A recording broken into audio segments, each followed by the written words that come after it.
It's the final baby update. Oh. This is it. This is actually my last day, and then I'm maternity leave. No. So yeah, I'm going to show you the 38-week bump. Yes, Sam. Look, you can see the belly.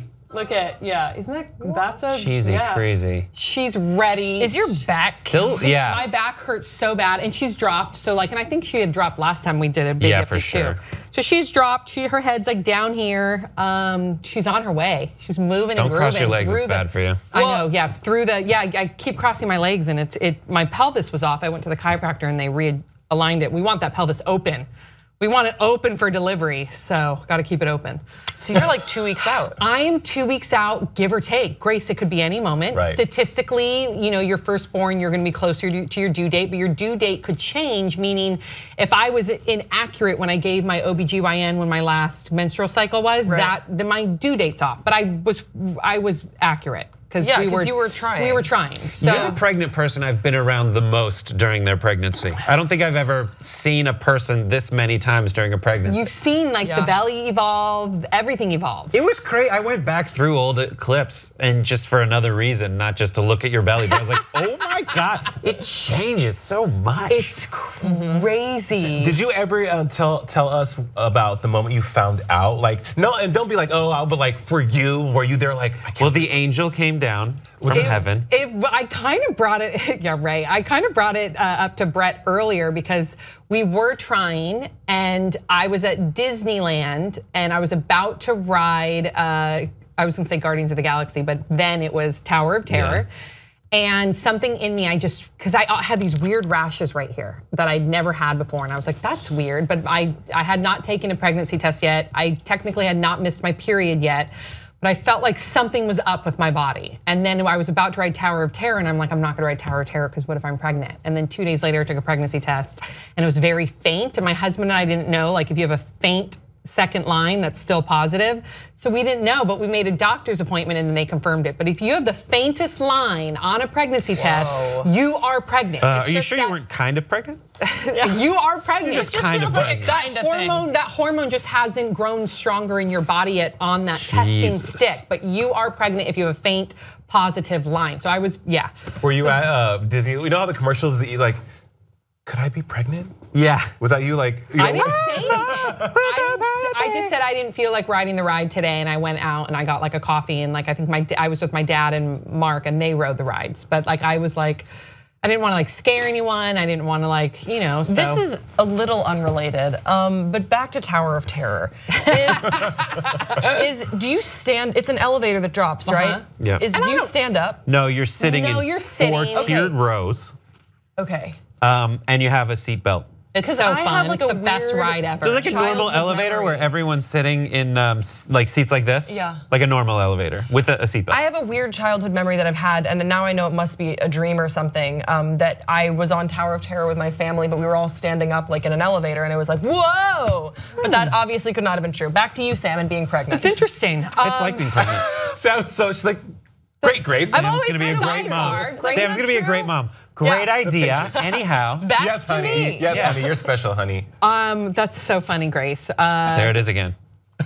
You're doing great. This is practice. Also, I'm gonna make you a mud pie later, and what are you gonna miss?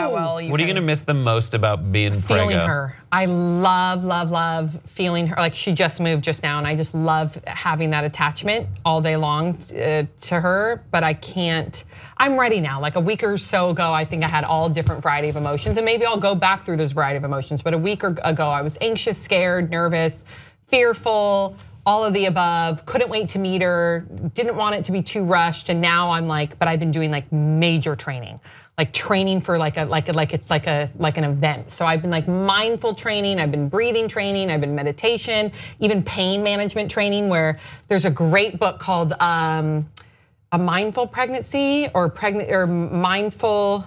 I think Mindful Pregnancy. It's fantastic. I'll try and Instagram it later, but the book teaches you everything about how important, and I know that as an athlete, when you can breathe through the pain, you can really control the pain. Not to say that I know what a contraction is gonna feel like, but in the book, not only do you learn visualization and do you learn the power of your breath and taking one contraction at a time, which is mindfulness training, but they do pain management training. So you would put your hands in a bowl of ice for a few minutes, which burns, it's uncomfortable, whatever. But the whole point, and it probably doesn't even equate to a contraction at all, but the whole point is just to be mindful for those 3 minutes or 2 minutes or 1 minute or 5 minutes, to be mindful and to breathe through it. And it's been great training. So I think I feel more confident with my training. Now I'm ready. I wonder if moms who've had babies are like, I'm sure. Good job. Way to keep yourself occupied. Cool. They're like, that's only just so you don't freak out on the way to your pregnancy. It's to give you a lot of discrete tasks to accomplish. But freaking out is gonna take your breath away. Right. And my mom has had 4 vaginal births, natural, no drugs, 4 of them. Damn. And my mom said, as soon as you lose your breath, as soon as you lose your concentration, you tense up. And that is gonna change everything. Like your pain will go from like, I'm sure it's excruciating, but your pain will go from painful to you can barely deal with it. If you're tense, if you're fearful, if you're not breathing, if you're not mindful. So I believe that the training is, and you do that too. Like my mom did Lamaze training back in the day, right? So that was training her breath, yeah. And my dad was trained to help, do with acupressure to help her not think so much about the contractions. But again, every birth is different. I could do all the training in the world, and if the baby's head is not in the right position, if the baby is breech, if my pelvis is small, if I can't take the pain, I'm more than open to an epidural. I'm more than open to a C-section. That is not my ideal scenario, but again, no matter what the training can be, as you stated, you don't know how you're gonna handle it. So I gotta let that part go too, because I'm also focused on what I want the result to be, and that result is gonna go out the window. It's gonna completely go out the window. So I'm working on that too. I have 3 pregnant friends, as I was telling you before, and just listening to them talk about their pregnancy. You by far, Sam, not because I love and adore you, but you are the most present in your, the things you talk about are things I've never heard them say ever. They're just I'm just gonna pop it out, keep it moving. But after the birth, what are you most worried about? Because my friend Maria, she's like, well, my body, because she works out, she's in really good shape, and she's like, I'm afraid, and it's not to sound shallow, but she's like, I'm afraid that I'm not gonna be able to get my body back to the way it was prior to the pregnancy. I'm okay with that. Luckily, I really am naturally thin. So maybe it's not an issue for me as much as it would be for someone else, but I'm okay. And I understand that after I have the baby, I'm still gonna, your uterus takes 6 weeks to go back down. So I'm still gonna look pregnant. What's it doing? There's no baby inside. It's been through a lot. Just reminiscing the good 6 weeks it takes to go back to the size. Even if it does go back to normal size, your back is a lot wider. Everything's gonna go. The back gets wider? Oh, my back went, your whole rib cage opens up. No way. Yeah, I can't, it's my bra, not my bra size, but my back size went from a 33 to a 36, 3 inches. Get it. So all that's supposed to go back down. If it doesn't, I'm okay with continuing to just, we'll see how I feel about it then. I'm more concerned about, I guess afterwards, what pain is involved? Will she latch? Hopefully she latches right away. Will I have to seek a lactation consultant? I don't know. I guess I just because then you have a human with you. Will I get an infection? Here's my favorite lactation story. So a friend of mine, baby, she had a crystal in one of her ducts, her milk ducts. So you have to clear it.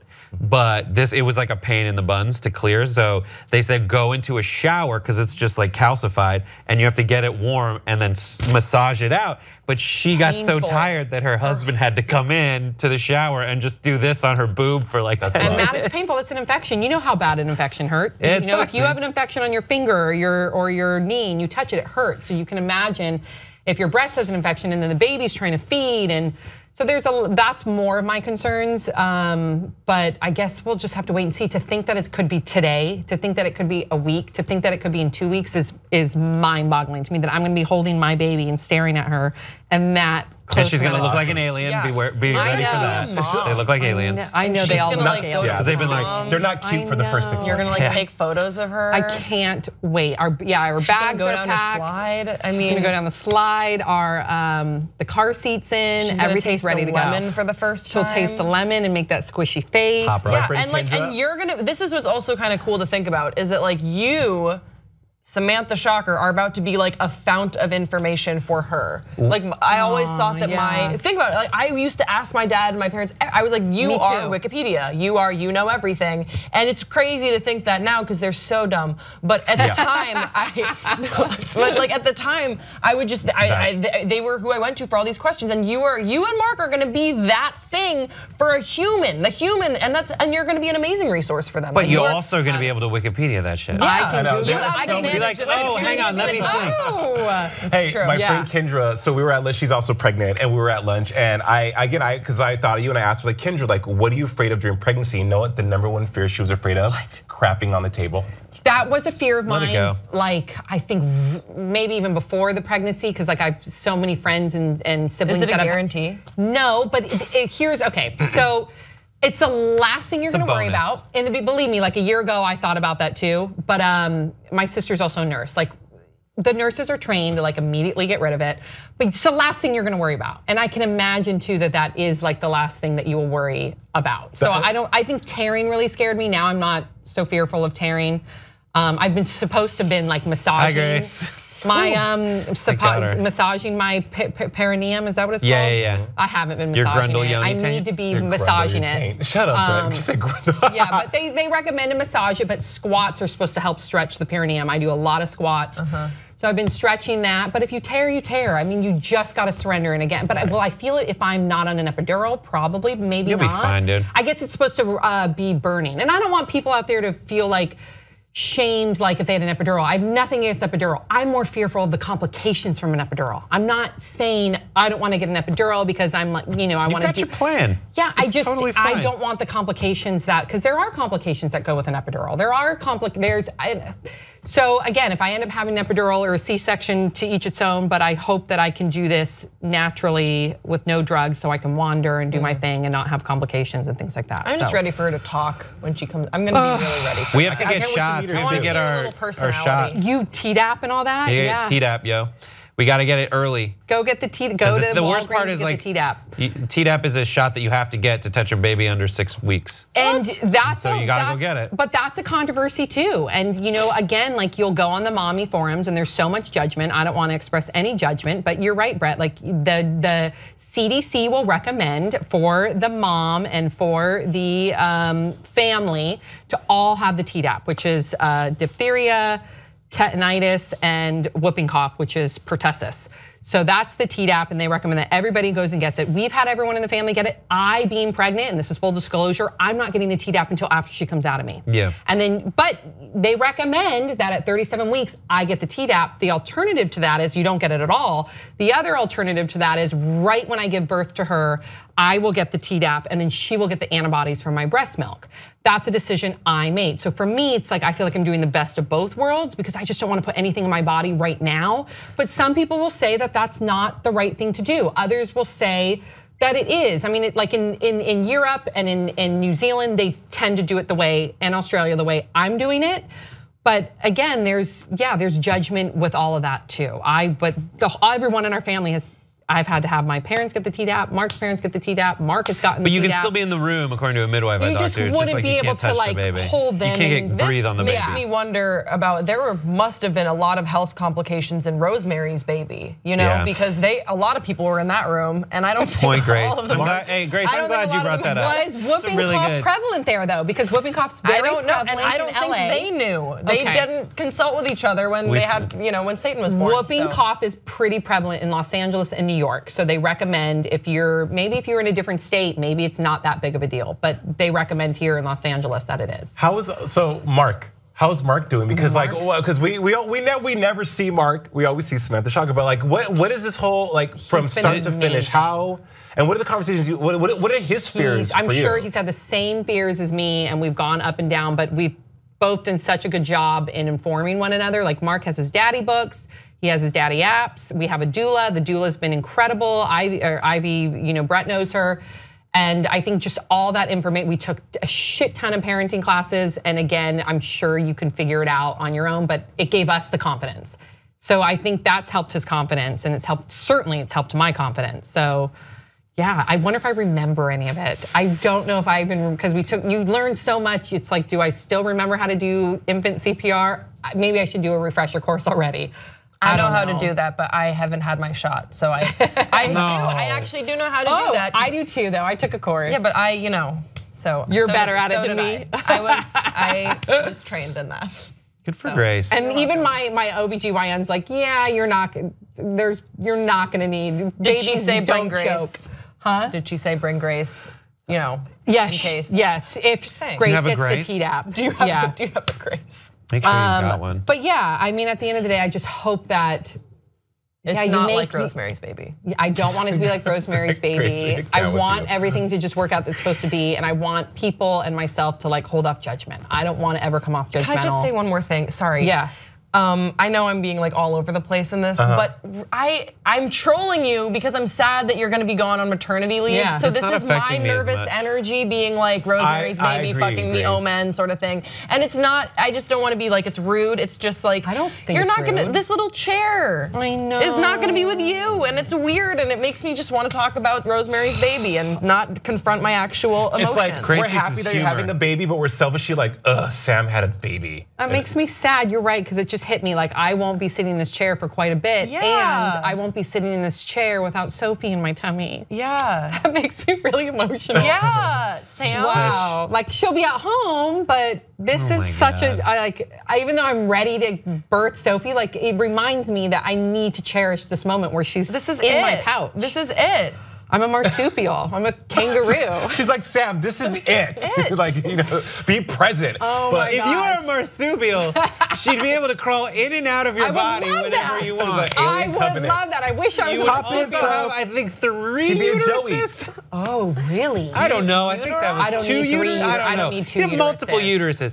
She's kicking but you'd be able to box. She's agreeing with you guys. But Sam, we have to go. Sorry, I'm getting the I'm not trying to cut you off. The gift is that we've all been fortunate. You've been fortunate to have this chronicalized in the Pop Trigger videos. That you'll be able to look back and be like, wow, so this is, you know what I mean? Like, this is the story of a girl. Last question. How do you think she's gonna respond to the Instagrams of you in your bikini pregnant with her? I think it's beautiful. I think there will be an awkward moment in the middle where she's like, oh God. See, I think maybe she'll be bashful about it. I mean, I grew up in a bathing suit. So like for me, I swam my whole life. So like I grew up in a bathing suit. So for me, watching my body change in a swimsuit, and I'm so used to my body in a swimsuit, and to see it now change into this like completely different thing, I think is like absolutely beautiful. But yeah, she probably will be embarrassed. She'll be like, Mom. She totally It'll be will great be though. I don't know, but she'll be so Sam, where she'll be like, that was so beautiful and natural, and I love you for it. We'll see. Well, she might tell me to delete them. Delete that picture of you in your bikini on Instagram, Mom. Oh, I can't She might very well say that. You'll love those conversations. Yeah, I gotta look forward to those. And I will have my pregnancy blog, now mommy blog. It's so funny, I wanted to do a pregnancy blog and then you just don't have time to do it. Here, I'm at the end of my pregnancy. Well, everyone will tell you that those early days of having a baby, you'll have tons of free time. Yeah. Right, I know, great. So I know I gotta go, I gotta wrap. Okay, I gotta wrap. I wanna thank everybody for all the support. The pregnancy blog is coming, stay tuned for that. And I love you guys, thank you. And you'll see a photo of Sophie soon, because it'll be any day now. So, yay.